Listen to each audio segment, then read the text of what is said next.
Hi there, Sanmunani Molweni. Welcome to Fix Channel. If you're here, please subscribe before the end of the video. If returning, thank you for love and support. I appreciate you. Usana nesimbo siyaxoxa umakhwela ndaba number 5. Kunalo umuzwa guys esizoxoxa ngawo. Khona abawuzwayo, khona bangawuzwa. Nami nguzwile. Episode 1 owamsele kuhlelo nomakhwela.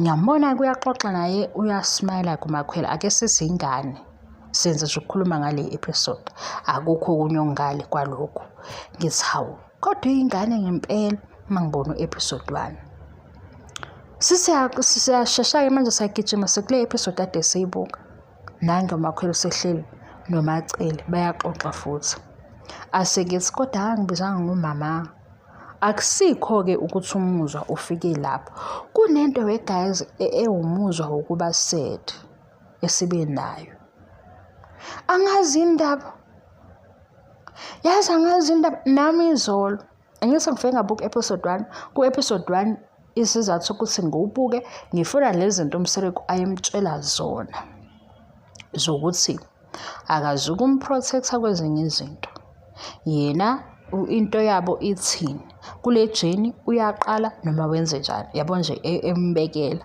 emprepare for journey mangilale kumsile ngiyazi izinto ayishoyo and ngithatha lezi zinto ngifaka kula makhosikazi asekhona already mase ngiyifaka kumakhosikazi ngibe nento ukuthi yazi angibasoli ngokukhuluma izinto ezingafani la makhosikazi awu4 because kunezinto esingazazi kodwa manje ngithi umakhwela lo tshwele etafuleni uyasmile kumakhwela uyashithi kodwa khona vela kuze kuba lula ngiyaqonda ukuthi kwasha kwacima sisawo bantu ingane uyafika-ke u-episode lo wayizolo episode wayizolo nangidlulisela ifoni kunezinye izinto angakazazi kanti before le yayizolo khona nezinye izinto ade eyibuza angisije ngilandelisana ngokwetv show sesiba nalento nje eba yisikhalana sokudabuka wekazi nami ngizwe ngidabuka ngiyazi ukuthi TV show kodwa angazi ukuthi kwenziwe yini nami sengiyafuna ukuthi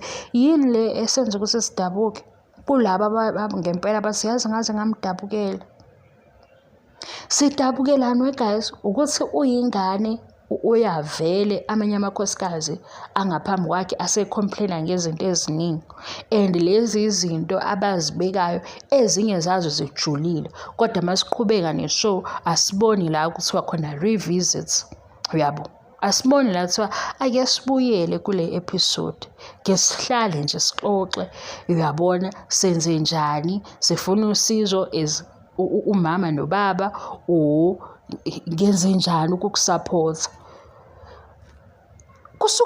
kusuka lapho lokho kudabuka kwesi nami ngizolo guys ngibe nakho umdabukela ngathi yo ingane yazi ngime nakho izolo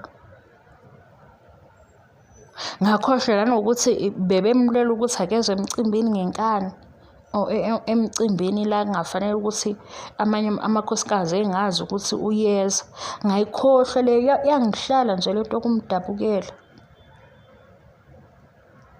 hayibo anixoxeni guys asixoxeni kahle nina yini enimdabukela ngayo ukuthi akayazi into ayifaka kuyo akayiboni kahle uyibona ngeso leliya lama brands nalo futhi iso lama brands ake silibeke emuva ngoba asakakhulumi ngakho kwamanje silana nje silomuzwa wokumdabukela suniko yini lesisinika ukumdabukela asixoxeni siyaxoxa hayibo yazi ngempela ngibe nokumdabukela u-episode 1 nje qha engiqale kuwe ngathi yo ingane lena ngabona ismile sakhe yabo maye ichaza nje ukuthi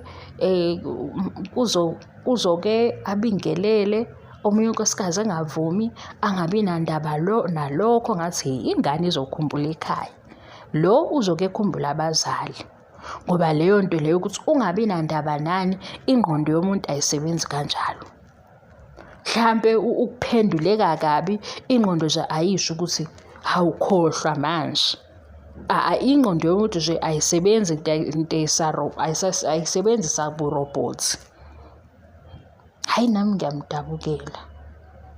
Kodwa-ke asingadabuki kakhulu because ngilale ey'ntweni ey'vela ekudabukeni kwethu kuzoba khona abathi ninomona.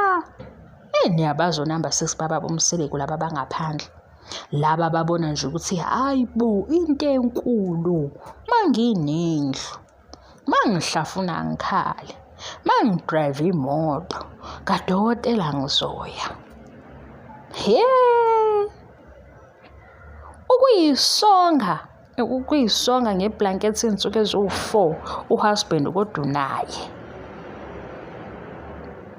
Uthi usumbekela leyo nto ukuthi yes ngiyizwile indaba yesithembu kodwa manje ngoba sengiphakathi ngizizwa kanjena ngokuthi iy'nsuku noma iviki selicishe liphele ngingakubonanga. Ikhona lento edaleka ngaphakathi, ikhona lesi sikhalo esikhona.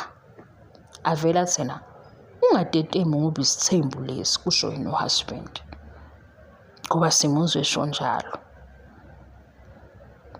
Ube ne-stress mhlambe usithola ukuthi usesemsebenzini usuyafika ekhaya before uthulule ekhasband wakho akusilo usuku lwakho. Babayini we guys, babayini.